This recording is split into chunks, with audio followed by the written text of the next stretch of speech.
And our next session for today is the Transforming Cloud Foundation, the key for competing in the digital-first economy. We have Frank Jens, who is the Senior VP and Chief Analyst from IDC, who will be joining us. He has been a tech industry leader for over 30 years in the IT research and advisory services business. May I request Frank to join me on stage, please? Stage is all yours. Thank you. Well, good morning, everyone. Welcome to NASScom 2020. And yeah, it's a new decade and an exciting time for sure. I couldn't agree more with Amit about that. You know, I've been an analyst watching the tech market since 1980, which is kind of scary because that means I'm kind of old. But to me, the most exciting thing about being here in 1920, is that over the next few years, and again, I'd ask you, if you remember just one thing from my talk this morning, it's this, that the next few years, we will all see the biggest change in IT that we've seen in 50 years. The biggest change. And what do you think that is? You know, AI, quantum computing, AR, VR, blockchain? No, it is the evolution, a fundamental change in the relationship between enterprises, that's you, and IT. The last 50 years, most of us have used IT, you know, we've consumed it to automate and streamline the way we operate our own companies. And we'll continue to do that. But over the next several years, and I'll show you, here's the big difference. We're also all going to become big-time producers and integrators of technology for our own markets and our own customers. Now, to me, that is such a major pivot in how we think about technology. It changes everything. And so I remember when I was here speaking first time at NASScom in 2011, so 9 years ago, I was talking about cloud.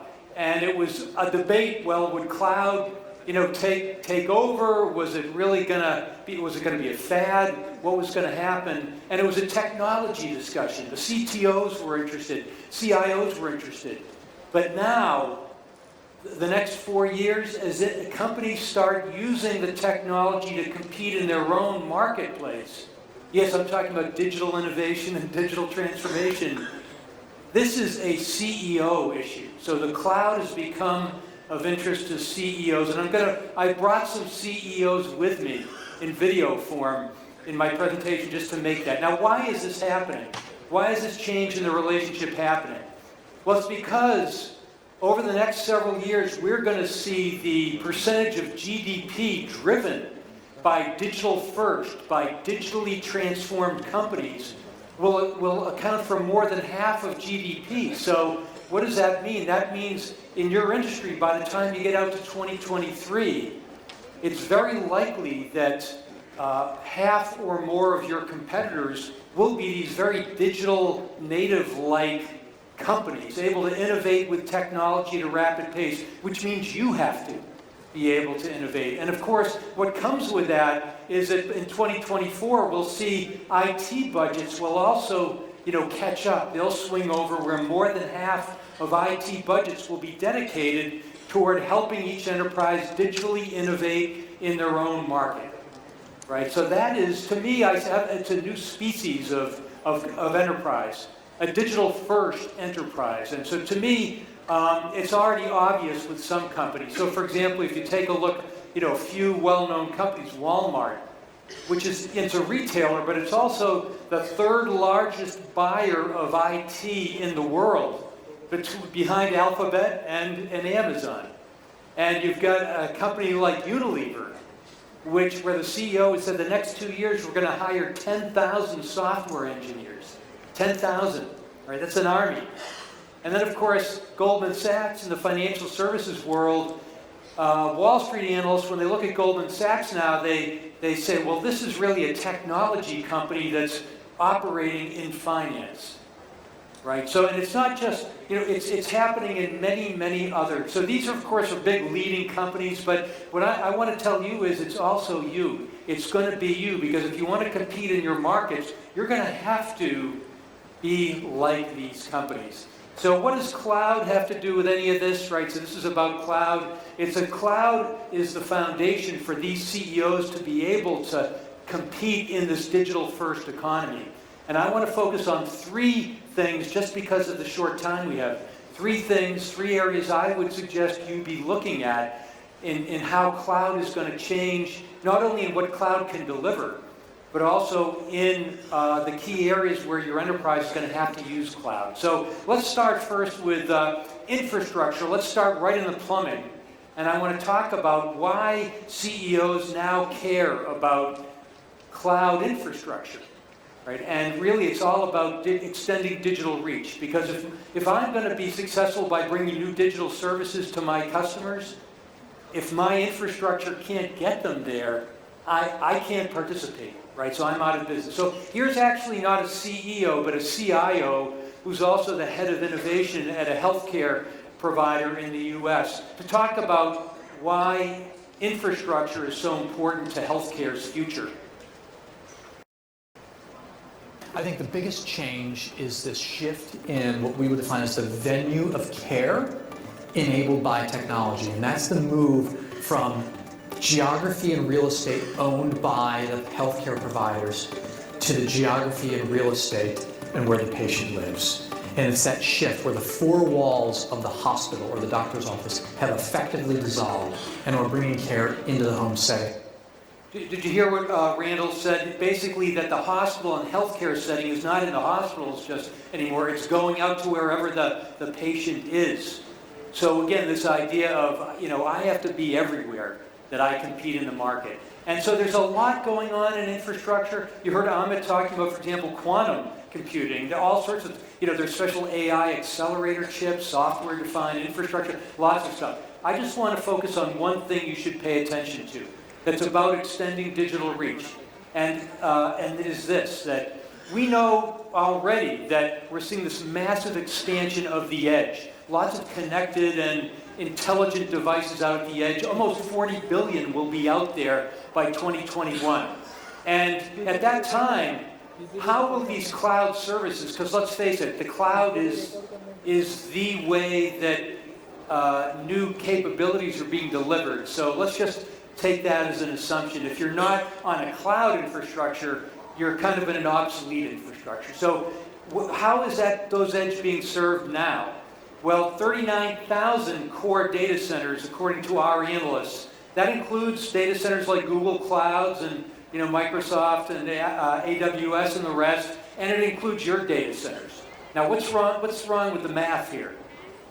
Right, so if I'm sitting in a retail store or a hospital or a factory or on a cruise ship in a construction site, it's too far. It's too far from that edge to the cloud data center for certain workloads. So what we are predicting and what I want you to look for is over the next few years, we will see the emergence of a whole new tier of distributed cloud that actually are sitting out in these locations I was just talking about. Local clouds, you might think of. This is going to be an expansion, a major expansion of your infrastructure. It's not going to be in your data center. It's going to be out close to your customers and out in the market. And so how quickly is this going to happen? Well, we believe that by 2023, in that year, over 50% of new enterprise IT spending, so the new spending, is going to be on infrastructure that's sitting out in this new distributed cloud edge. That's up from just 10% last year. So this is going to be coming fast and furious. Again, why? Because the technology leaders say it? No, it's your business leaders are going to say we need to have it out there. And another very important thing, think about Randall. He wants to reach those patients. Well, it's not very good if he's got all these edge clouds, these distributed clouds, and they can't talk to each other, they can't be managed. So we believe that by 2022, so a little bit earlier, over 70% of enterprises will have started implementing single pane of glass, kind of connected cloud, hybrid multi-cloud management systems. Again, as Amit was mentioning, Kubernetes is going to be a key part of that fabric there. So this thing is going to come fast. We're going to have much more cloud distributed, and we're going to need to manage it. So what do I recommend you think about over the next few years as this evolves? Well, one is, who's going to create these? And right now, I think there are really two camps in what these things look like. So on the left side, you've got kind of what I call the iPhone camp, kind of integrated appliance model. Why do you have integrated hardware and software? That's Amazon Web Services. Oracle has some of that. It's because it tries to simplify the experience and the setup.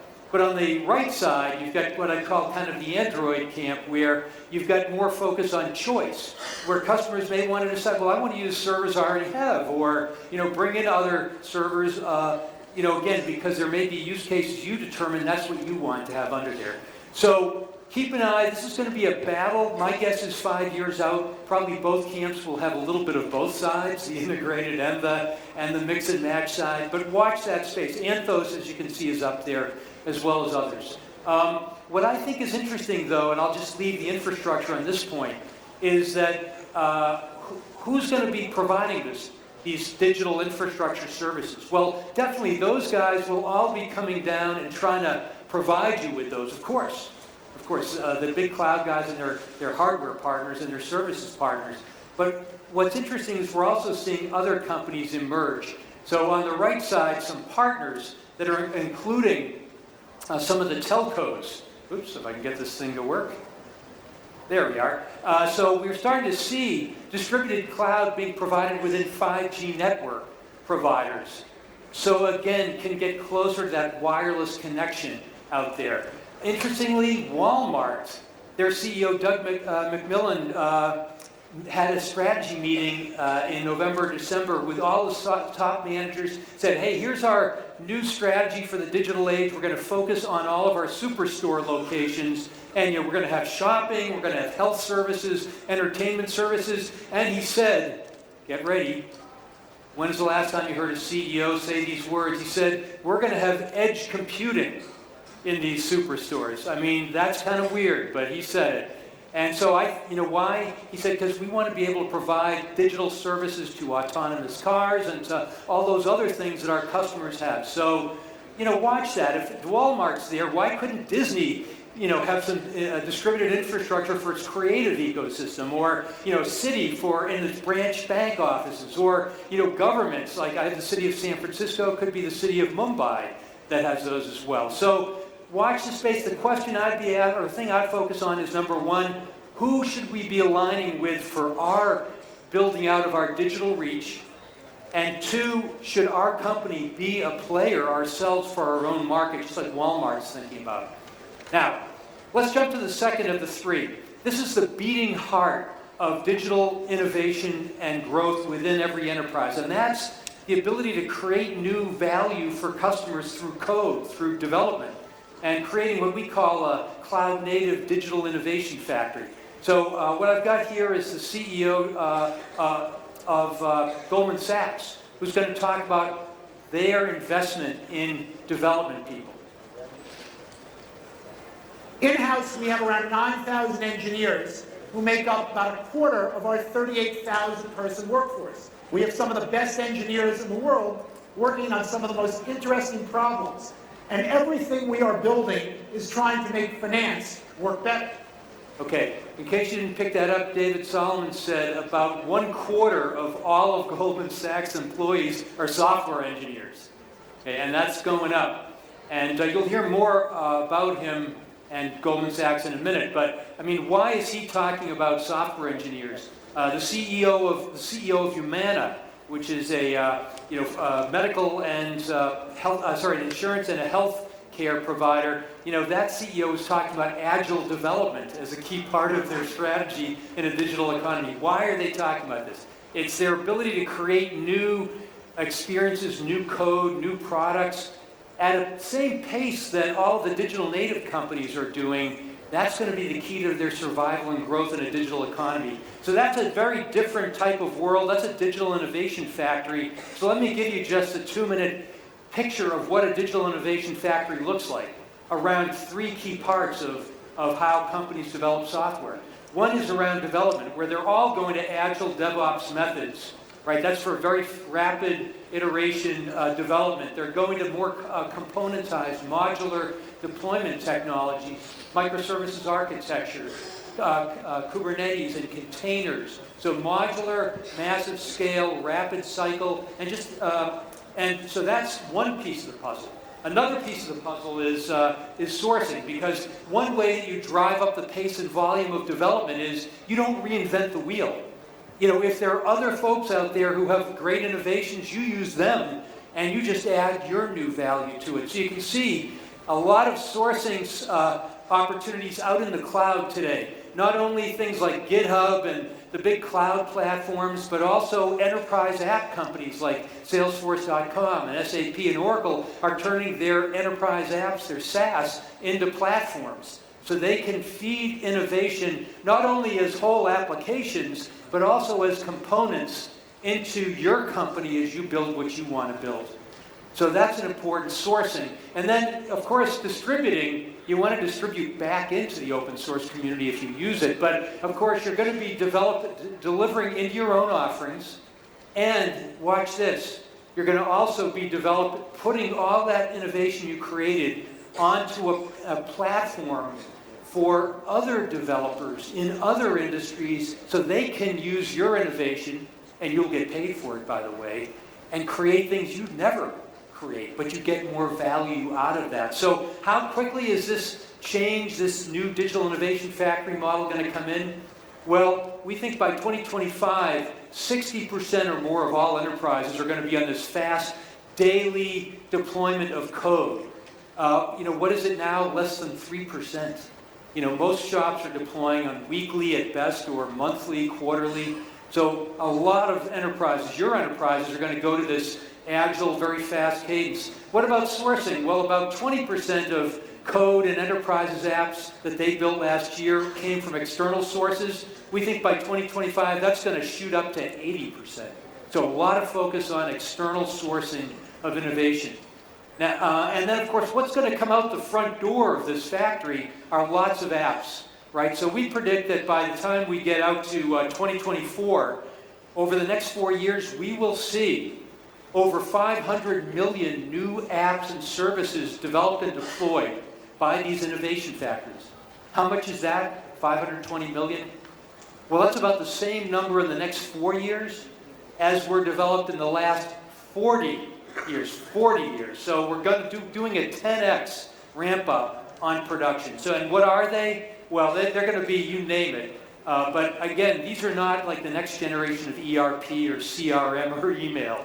This is about, things like in retail, next generation retail store experience, or, agile supply chain, or in health, remote diagnostics or robotic surgery. So it's about your industries and what you're doing with code to make it happen. Well, I'm going to end with the last of the three big kind of CEO interest areas in cloud, and that is using clouds to connect your innovation, your business innovation, to other players so you can amplify your business value into not only your own market, but to others. Here's David Solomon again. We're also building for developers. We want to be your first choice to provide services that enable you to build financial functionality directly into your applications and workflows. We've published some of our APIs on developer.gs.com, and we will continue to add more over time.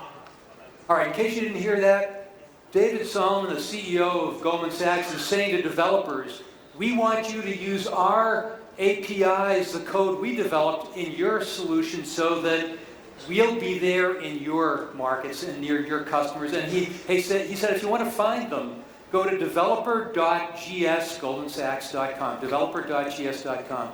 Now, what are we talking about here? We are going back to the digital innovation factory. Remember, I kind of skipped over this? I talked about, creating your own platform so that other partners can use your stuff. That's what he's talking about. Now, is he alone? You better believe he isn't. If you look at the Fortune 100 right now, about 50% or more of them already have a developer.gs Walmart.com, developer.deer.com, developer.city.com. So I would encourage you, think about your competitors and take a look. You know, go to their URL, take out the www, put in developer.theircompany.com and see. They may already be on this road. And you know, what is this about? How quickly is this going to happen? We believe that by the time we get to 2023, 60% of the Global 2000 will have these digital ecosystems on platforms that include thousands of partners. 60%. Now that's up from less than 20% last year. And how many of them will be making some good money out of this? Well, about half of them, 30%, will be driving over 20% of their digital services revenue from these third-party relationships. So just a thought before I leave this. Who's the poster child on this? I mean, it's Amazon.com. I'm not talking about Amazon Web Services. I'm talking about the retailer, Amazon.com. You probably know that they provide their retail platform services to other retailers. You know, to have the storefront and tax calculations, merchandising, all that stuff. How much of their revenue, retail revenue, do you think comes from these services to other players? 30%, 30. And that revenue is growing at 2.5 times the rate of their own retail. So this is big business. And so we believe that CEOs, yes, CEOs are going to be looking to all of us to help the company get the most bang as possible from our digital innovation experience. So, you know, I hope I've made the case that the cloud is going to be a core foundation. There are a lot of other issues in cloud, like what workloads do I migrate and which vendor do I pick and how do I secure it? And those are all very important, and we're going to hear more about that today. But I want us to start right with the context at the very top, our CEO's context. Why going to the cloud isn't an option, it's a must.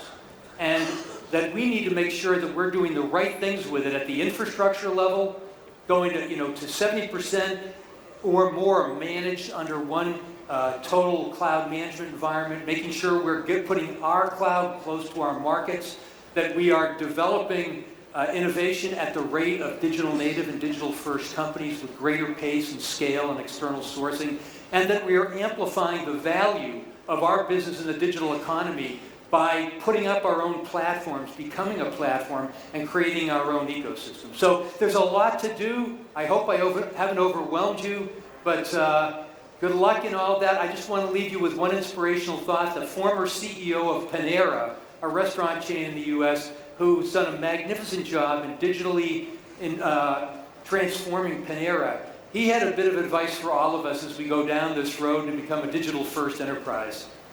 He said, if you really want to be a transformative leader, you've got to be willing to be fired.